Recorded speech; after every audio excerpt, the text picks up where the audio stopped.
In a quiet room, an old clock ticked loudly. My husband John was glued to the TV, ignoring me completely. I felt fed up with all the problems we'd had over the years. John broke the silence, sneering at me. I told him firmly, "I'm leaving." He mocked me, saying I couldn't survive without him. But his words only made me more determined. I couldn't take his neglect and his mom's meddling anymore. It was time to leave and take charge of my life. "I can handle it," I said confidently, standing up. Even though I was nervous about what was next, I felt strong. John's mom, who had been living with us for a while, walked in and saw my packed bags. "Leaving already?" she sneered, thinking I couldn't handle their family issues. I ignored her and grabbed my bags, heading for the door. John just sat there, saying, "You'll be back. You can't do this alone."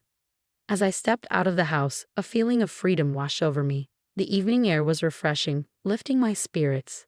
I didn't know where I was going, but for the first time in years, I felt a glimmer of hope. For 2 decades, I'd been playing the role of John's obedient wife, feeling more like a convenience than a partner. My son, Elias, was the only source of happiness, but even he couldn't fill the void in my heart. John's mom made things worse with her constant criticism and manipulation. Finding a small, peaceful apartment was a relief. It became my safe space where I could think without judgment. I ignored calls and messages from John and his mom, who begged and threatened me. I was determined to stand my ground and move forward. My coworkers at the library, where I'd worked for a long time, supported me. They had seen how I'd been struggling and were happy to see me finding my strength again. Surrounded by books and understanding friends, I started to feel like myself again and began to believe in a brighter future. While I was settling into my new life, Elias called me, sounding worried. "Mom, are you okay?" he asked. I reassured him, feeling calm for the first time in years. "Yes, Elias, I'm doing better than ever." But then he told me about the problems at home. My decision to leave hadn't gone down well. John had turned to drinking, and his mom wouldn't stop blaming me for leaving. I pushed away the guilt, reminding myself that they needed to respect my decisions. Elias hesitated but then expressed his support for me prioritizing my happiness. Ending the call, I realized this was just the beginning of proving myself to John and his mother, who had underestimated me for too long. It was time they saw I wasn't the obedient woman they thought I was. My journey to self-discovery and independence had only just begun. In my quiet new home, I reflected on the 28 years with John. What started as a promising relationship had soured over time. John's charm and our shared dreams once seemed perfect, but he became more focused on himself, neglecting our family. Elias's birth didn't bring us closer, it highlighted our growing distance. John thought providing money was enough, leaving me to handle the emotional support. His mother, Ariana, was always there, criticizing my parenting. She'd say I was spoiling Elias, insisting John never needed that kind of care.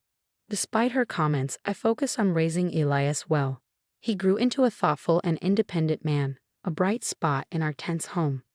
Things reached a breaking point when Ariana moved in without asking, claiming she was lonely. Her presence was suffocating. She criticized everything from my cooking to my clothes, hinting that John could have chosen a better partner. This new phase of my life was all about breaking free from years of control and finding myself again, a journey I was just beginning. Ariana's constant criticisms were hard to ignore, but what really shook me was discovering John's deception. I stumbled upon bank statements one day that revealed large amounts of money being spent from our joint account. It turned out this money was being wasted on Ariana's gambling addiction and John's secret indulgences. Whenever I tried to confront them about it, it led to heated arguments, with John always taking his mother's side. "She's my mom, Stella. She needs this," he'd insist, dismissing my concerns. The final straw came when I overheard them plotting to take full control of our finances, pushing me aside and leaving me powerless in my own home. That's when I realized I couldn't keep living under their control. The day I decided to leave, I promised myself I'd make them understand the pain they caused. My plan was simple but powerful, to challenge their egos and their control. I started by legally separating our finances, which shocked John. "What are you doing?" he demanded on the phone. "I'm protecting myself, something I should have done a long time ago," I replied calmly but firmly. Ariana's reaction was even more dramatic. "You ungrateful brat. After everything we've done for you," she screamed when she found out. But I didn't let it faze me. The time of me being submissive was over. Now I was setting my own rules, beginning their reckoning. After I took control of my finances, things got chaotic. John and Ariana showed their true colors through their anger. Their attempts to intimidate me with angry phone calls didn't work. "You think you're smart, Stella," John sneered over the phone. "You're nothing without me. You'll come crawling back." "Not a chance, John. I won't let you manipulate me anymore," I shot back, standing my ground. Ariana's threats were even harsher. "You'll regret this, Stella. You've ruined our family." "There was no family to ruin, Ariana. It was all fake," I countered. Despite their threats, I felt free. The fear that used to control me was gone, replaced by a determination for justice. It was time for them to face the consequences. I started by reaching out to old friends and telling them about the lies and manipulation John and Ariana had put me through. My honest revelation spread quickly, tarnishing their once spotless reputations. John, who always cared about his social standing, was embarrassed. "How could you do this to me?" he asked me, shocked. "You did it to yourself," I replied calmly. "I'm just telling the truth." Ariana faced the community's disapproval too. "You've made us outcasts," she accused, seeing it as a fight. But I wasn't afraid of her anymore. "No, Ariana, this isn't a fight. It's about being responsible for your actions," I told her. Seeing their social circles fall apart showed how powerful the truth can be. John's supporters distanced themselves, wary of his damaged reputation, while Ariana lost influence as her gambling problem and manipulative tactics were exposed. But I didn't stop at just exposing them socially. I knew their weak spot was their finances. With the help of a good lawyer, I fought for my fair share of our joint assets. Ariana's debts from gambling and John's mishandling of money were brought to light. The legal battles were tough, but I stayed strong. Their lies were no match for the truth, and I won a significant victory in court. When the judge ruled in my favor, I could see the defeat in John and Ariana's faces. This win meant more than just money. It showed that I was morally right. "You've destroyed everything, Stella," John said, sounding defeated. "No, John, you destroyed our family long ago. I'm just picking up the pieces," I replied, leaving the courtroom feeling free for the first time in years. I was filled with hope for a future without the weight of my past. After the court ruling, I started rebuilding my life with the assets that were rightfully mine. Stepping away from John and Ariana's influence, they couldn't believe the extent of their downfall. This was the start of a new chapter for me, one of independence and self-discovery, ready to embrace whatever came my way. The crumbling of John and Ariana's facades was just the beginning of my journey to rediscover myself and pursue real happiness and freedom. One evening, John called in a fit of desperation. "You can't just change our lives like this, Stella," he pleaded over the phone. "I'm just taking back what's rightfully mine," I replied firmly. "Maybe you should have thought about the consequences before betraying my trust." Ariana, however, took a sneakier approach. She tried to turn family members against me, painting herself as the victim. "You're tearing our family apart, Stella," she accused me when we bumped into each other at the grocery store. "This family was broken long before I left," I replied, refusing to show any sign of distress. I embraced my new freedom, enjoying the ability to control my own life. I cut off their access to me by changing my phone number and found comfort in volunteering at a local shelter, helping others who have faced similar struggles. But my fight for justice wasn't over yet. I found out Ariana planned to challenge the court's decision, hoping to get money for her gambling habit. "You won't win, Stella.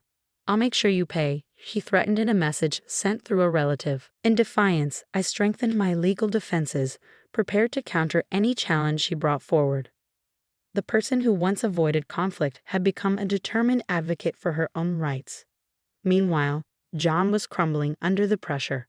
His once spotless reputation was now tarnished, affecting his career. "You've destroyed everything, Stella," he admitted during a moment of reflection. "You brought this on yourself, John." "I just exposed the truth," I replied. As time passed, I watched as their seemingly stable lives fell apart. Ariana's attempt to overturn the court's decision failed, leaving her in financial and social ruin. John's professional life continued to decline, his reputation irreparably damaged. However, I didn't feel any joy in watching their downfall. Though it was an important part of reclaiming myself, it didn't bring me satisfaction. My journey was about healing and finding myself, far beyond their punishment. Regaining my independence and self-respect was a big step, but the wounds from neglect and emotional abuse were still healing. As I rebuilt my life, my main goal was to find inner peace and happiness. My journey was transformative, leading me out of the darkness of my past. I became stronger and more resilient. My story wasn't about revenge, but about freedom, a celebration of the human spirit's ability to overcome challenges. Months had gone by since the court ruled in my favor, but the effects lingered. John and Ariana had drifted from their social circles, shadows of their former selves. Then Elias visited unexpectedly with troubling news. Dad lost his job and his drinking has gotten worse. Grandma lost everything to gambling. They're selling the house, he said, the weight of his words palpable. My heart ached for Elias. Despite the distance, family ties tugged at my emotions. Did we do the right thing? Elias wondered quietly. I reassured him, though with a heavy heart, that we stood up for what was right. They made their choices. I didn't find satisfaction in John and Ariana's downfall. Instead, it reminded me of the importance of living with integrity and respecting others. In the following weeks, rumors spread about the sale of their house, signaling the end of their decline. John struggled to find work because of his damaged reputation, and Ariana was isolated as her addiction became known. One evening, I ran into John during a walk. He looked like a different person, defeated. "There's nothing to say," he finally said, defeated. This brief encounter was powerful. It showed how much our lives had changed because of the choices we made. It was here that I found true happiness, peace, and a sense of self that couldn't be shaken.